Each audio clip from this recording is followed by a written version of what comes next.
Mas Ahmad, kembali lagi kita berbicara, memberi pandangan berkaitan dengan situasi politik nasional tentunya. Nah, walaupun kemudian akan nanti spesifikasi perbincangan kita ini berkaitan dengan politik lokal tentunya. Ini menarik Mas Ahmad. Lokal berasa nasional. Berasa nasional karena dia masuk dalam satu produk nasional. Dia masuk dalam satu agenda nasional gitu Dan maksudnya. menjadi perhatian publik waktu itu. Ya, dan sampai sekarang Sampai sekarang. masih menjadi perhatian serius ya gitu ya. Disoroti oleh seluruh masyarakat Indonesia. Nah, berkaitan dengan politik di Maluku Utara. Jadi masih dengan baju yang sama, tempat yang sama. Yes. Tapi pembahasan kita dari Jakarta, Solo, dan kembali ke Maluku Utara. Ya, Dari 3 provinsi yang betul. kita ini. Ya, jadi kita coba bicara. Ya, ini berkaitan dengan Bu Shirley dan Pak Sarbin. Pak Sarbin. Ya, Shirley Juanda dan Sarbin Sehe. Hmm. Sebagai pemenang kontestasi pilkada di Maluku Utara. Terlepas daripada dinamika konstitusional yang berkembang di Mahkamah Konstitusi. Ini begini Mas Ahmad. Kita mau ingin bicara pada kesempatan hari ini dari segmentasi yang berbeda. Dari konten kita yang sebelumnya.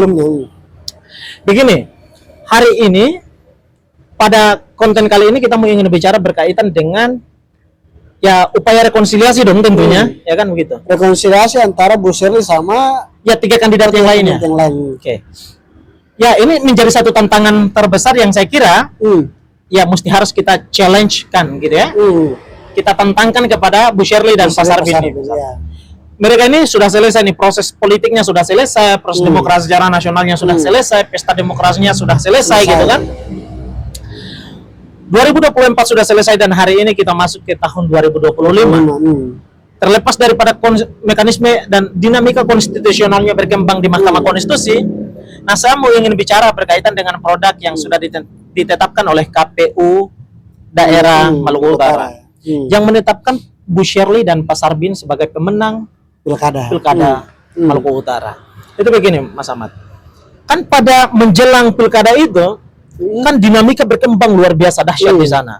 Perbedaan pilihan itu dahsyat di sana. Masing-masing bicara atas nama kepentingannya. Masing-masing mengklaim kemenangan. Tetapi ketika kemudian proses itu berjalan dan hasil ketetapan berbicara, Bu Shirley dan Pak Sarbin yang keluar sebagai pemenang. Ya, Selesai tentunya. ya. Dinamika politiknya telah selesai. Begitu selesai ketetapan itu kan muncul tuh Muncul masalah demonstrasi luar biasa di sana.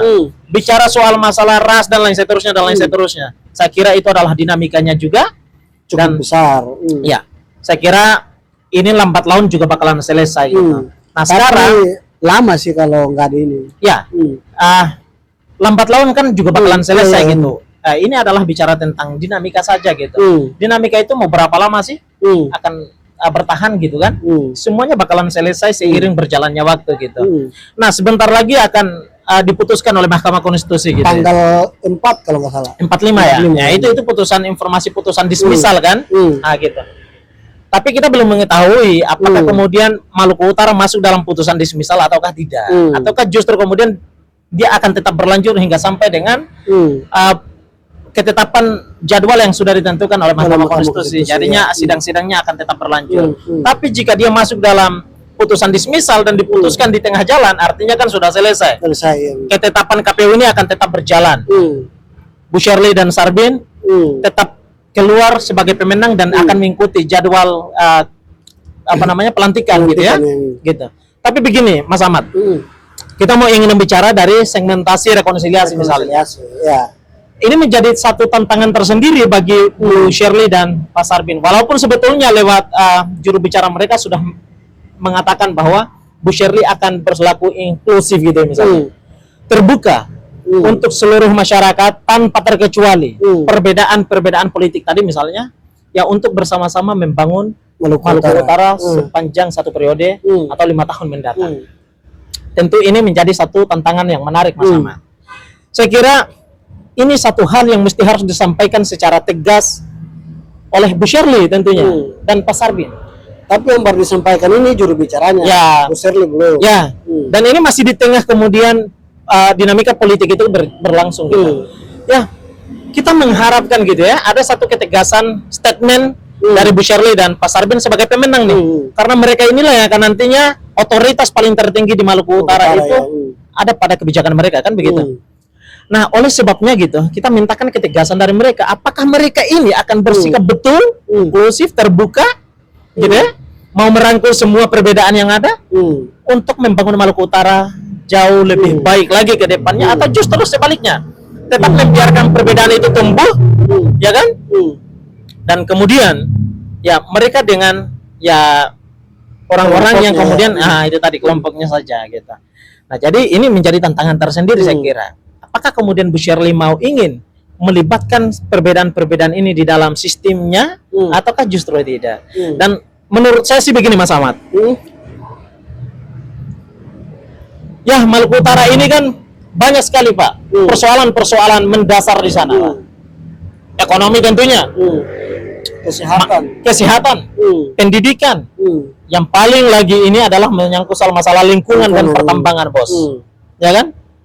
Residu daripada pertambangan yang tidak memperhatikan AMDAL, residu daripada pertambangan yang kurang begitu memperhatikan lingkungan, hingga akhirnya apa? Lingkungan menjadi rusak, tercemar dan lain seterusnya. Sampai hari ini ya. Yes. Hari ini kan kemudian menjadi wacana dan diperbincangkan kan? Ya. Oleh sebabnya memang menjadi sebuah tantangan tersendiri. Apakah kemudian Bu Shirley mau ingin dengan kelompoknya saja menyelesaikan masalah ini, atau justru merangkul perbedaan-perbedaan politik ini untuk sama-sama menyelesaikan persoalan-persoalan Maluku Utara ini. Dan saya kira Pak, yang paling lebih bagus dan mengalami kemudahan dalam konteks menyelesaikan ini adalah dengan cara merangkul semua pihak, Bos. Tapi kalau nggak merangkul, yang ada muncul lagi persoalan baru. Itu yang kita khawatirkan gitu loh. Agar persoalan gini, sistem 5 tahun ke depan itu jangan cuma stuck di antara persoalan perbedaan pilihan saja. Ya kan? Kan kita mengalami kerugian yang fatal gitu loh, dari aspek misalnya timing misalnya. Kita membuang banyaknya waktu hanya untuk mengurusi perbedaan pilihan saja. Mengomentari bagaimana kemudian orang-orang yang punya perbedaan pilihan di dalam konteks menyoroti pemerintahan. Walaupun ini adalah merupakan bagian daripada eksistensi demokrasi. Ya kan? Tetapi kan kita tidak begitu mengetahui apakah kemudian ini betul dalam konteks mengawal kepentingan Maluku Utara ke depannya, atau justru sebaliknya. Orang-orang yang berbicara keras dan tegas atas nama ini hanya untuk dalam konteks kepentingan pribadi misalnya. Oleh karenanya saya kira kita hanya akan membuang waktu secara cuma-cuma di sana ketika untuk mengcounter persoalan seperti ini. Yang lebih tepatnya adalah merangkul semua perbedaan yang ada saja di dalam konteks untuk membangun Maluku Utara jauh lebih baik, jauh lebih maju ke depannya dengan memaksimalkan potensi-potensi alamnya yang dahsyat, potensi-potensi alamnya yang kaya, potensi-potensi alamnya yang kemudian memukau di dunia loh Bos hari ini. Apalagi Bu Shirley kemana-mana kan, setelah dinyatakan sebagai KPU dia soan ke Jakarta kan, ke Menteri ini pariwisata kan, dia sodorkan itu wisata di Maluku Utara. Sebelum itu juga menjadi perhatian publik semuanya. Ini kan satu hal yang luar biasa karena saya kira Bu Shirley ini kan punya privilege gitu. Dia punya keistimewaan yang luar biasa gitu. Yang pertama adalah dia bisa saja membangun jejaring keluar itu gampang kan begitu. Namanya kan sudah dikenal. Apalagi dengan mendiang suaminya almarhum gitu ya kan.